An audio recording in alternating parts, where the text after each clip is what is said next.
Bâtiment de la presse. Et le magazine, qui le 24. Merci beaucoup, honorable président, pour cette honneur que vous me faites en m'accordant la parole. Honorable président, honorable membres du bureau, honorable députés, précieux collègues,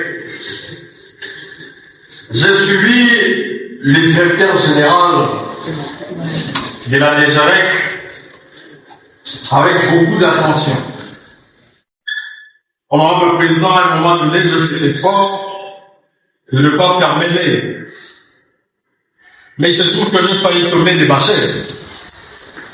Parce que entendre parler ou les allégations faites par le directeur général de la DGREC ne m'avait pas laissé le choix que de s'ordonner à un moment donné. Parce que je vis, honorable président, je vis un directeur général de la DGREC ici crispé et même très abattu.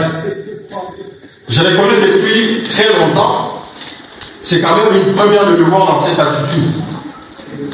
Et honorable président, honorable député, chers collègues, cette attitude traduit l'expression selon laquelle le directeur général de la DGREC a été contraint de venir ici.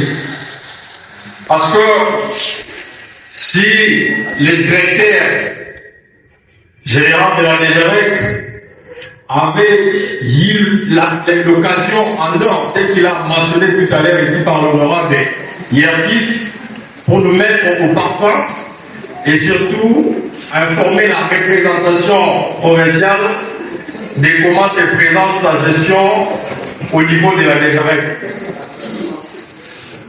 Alors, honorable député, chers collègues, ici je voudrais poser des questions au directeur général de la DGREC.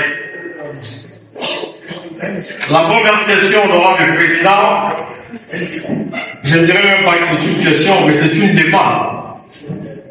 Je vais demander au directeur général que lorsqu'il viendra ici pour prendre la parole, est-ce que le directeur général fait ici, à travers ses perchoirs, main sur le cœur, dire à la représentation provinciale, mais également à la population qui nous est témoin ici, que depuis sa nomination au sein de la DGREC, aucun franc n'a été détourné.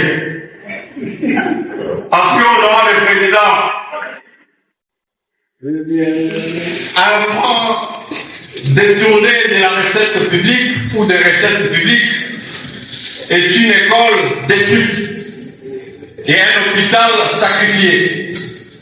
Alors ma demande serait celle, justement, d'inviter le directeur général de nous gérer ici devant la population que depuis qu'il est sous les commandes de cette régie financière, aucun franc n'a été détourné. Ma deuxième question, honorable président,